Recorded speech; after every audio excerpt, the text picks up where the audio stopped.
Seth Rollins versus RVD. I enjoyed this. I know that I think your qualm with it was that we saw it just 2 weeks ago, if I'm correct. Here's the thing, dude. With matches like this, you know you're never going to get a bad match. But on that same note, I feel like I've seen this match a dozen times. And I've probably only seen it once or twice, but I feel like I've seen this match so many times because RVD has the same match every freaking time he's in the ring. That is true. RVD's repertoire is one of a very repetitive nature. You'll always see the Rolling Thunder. Chances are you'll always see the split-legged moonsault, all that stuff. I just think it's how the other person works off of it that either makes it feel fresh or feel engaging. And I think Seth Rollins possesses that ability because he's just so good between the ropes. I think the only thing keeping this match interesting was just waiting on Dean Ambrose to show up. And at the end of the day, that didn't even happen. That is true. I mean, he had, I guess, technically an appearance, but not in the physical sense. Right. So Seth Rollins does get the win after the buckle bomb and the curb stop, which also, that's another thing I liked about this match compared to their last encounter. Seth Rollins actually got the definitive clean win. I'm actually glad Ambrose didn't run in here because the more credible they build up Seth Rollins as a architect, as an opportunist, I think the better his reign is going to be if he gets it. When he cashes in. I mean, there's still so many questions surrounding that briefcase. But yeah, this is a great showing by Rollins. I'm loving his heel work. And you know what? The more weeks that go by and I'm seeing Ambrose do his thing and Rollins do his thing, and yes, even though I think there are kinks to work out, Roman Reigns doing his thing, the more I'm actually happy that this split did happen. So, Great stuff. Dude, after this match, we got a Dean Ambrose promo. And just let me say, Dean Ambrose cuts the best promos that we've had since the Summer of Punk. It's so funny you say that, Ashton, because one columnist, I normally don't like plugging other people, but one columnist that I read regularly, the John Report on No DQ, he said in his mind that Dean Ambrose is quickly becoming one of the best talkers in WWE today. There's not a becoming about it. And becoming implies that he has to work his way up from somewhere. He was one of the best mic workers in the company the day he signed the contract. It's just a matter of finally getting to show that talent on TV. Absolutely. I'd say the two best mic workers for me right now in the company are Bray Wyatt and Dean Ambrose. Exactly. And really, in my opinion, Wyatt is the only person keeping me from saying that absolutely unmitigated Dean Ambrose is the best mic worker in the company. Well, his delivery, and that's the thing that John Report even mentioned, Dean Ambrose's delivery, his tone, everything about his promo structure is so on point. I watched his FCW work because, you would show it to me. I've seen some of his other work, and he's just got that mesmerizing quality, the likes of a Mick Foley or a Jake Roberts. But I'd even say better to a degree because there's something about Ambrose, much like Bray Wyatt, I hang on every word when he's speaking.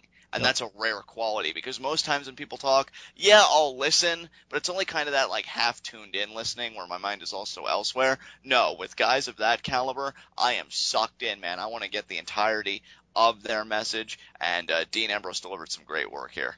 Yep. After the match, Rollins got the briefcase back, and Renee Young was in the ring to interview him.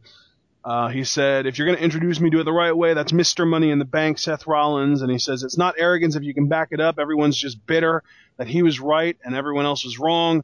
This is a golden ticket to the WWE World Heavyweight Championship. And then Ambrose appears on the big screen. Says, from one scumbag to another, this isn't over.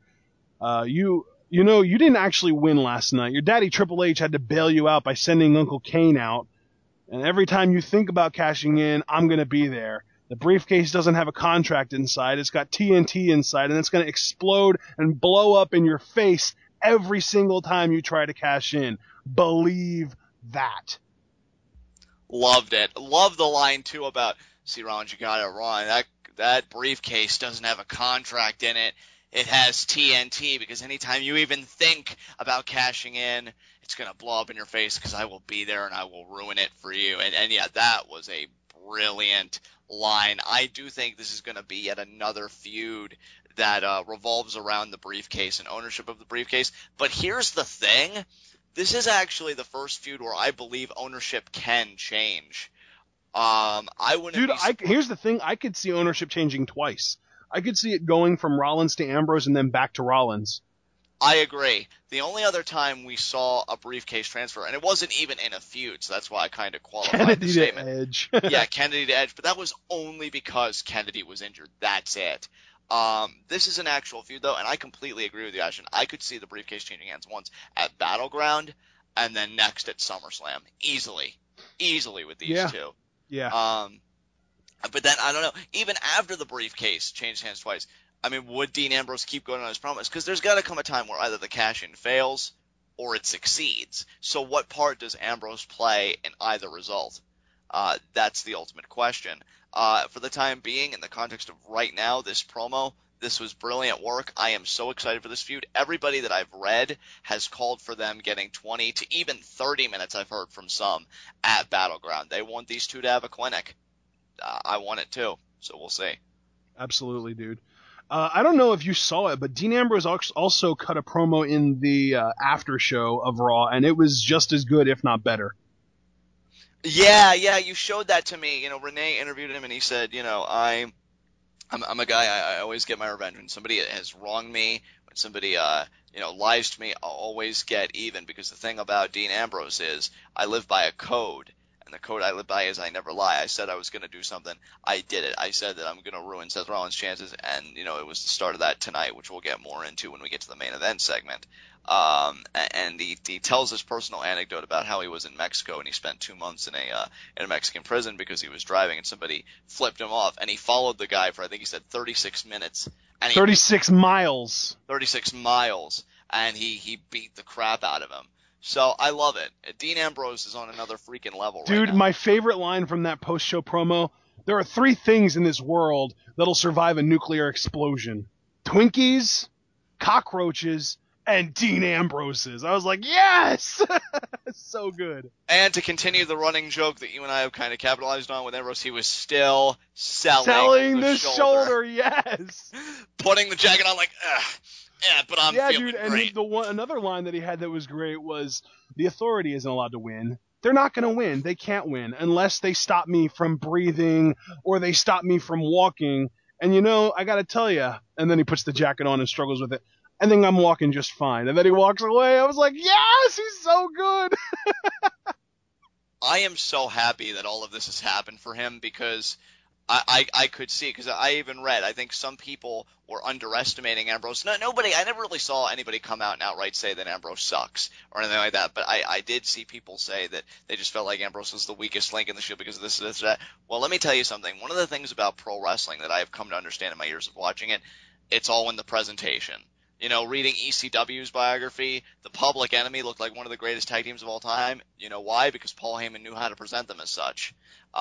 Dean Ambrose may have come off as weaker than the Shield because in presentation, Seth Rollins and Roman Reigns, I think, got more emphasis than Dean Ambrose. Now that Dean Ambrose is carving out his own place and he's getting his own emphasis, he is maximizing his minutes better than anybody. Absolutely. So, go Dean. Absolutely, yeah.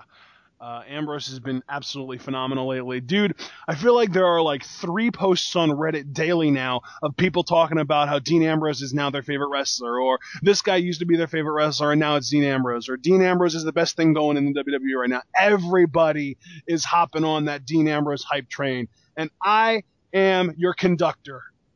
Abso-freaking-lutely, and that's how it should be, my friend. That's how it should be. And let me tell you something, it always sucks when a guy gets injured. And like I said, I want Daniel Bryan back as soon as possible, and our little WrestleMania 31 angle sounds amazing. But you know what? Things like that create opportunities for men like Ambrose, and you see their true character and their true ability when they're able to capitalize on those opportunities, and Ambrose is certainly making the most of it.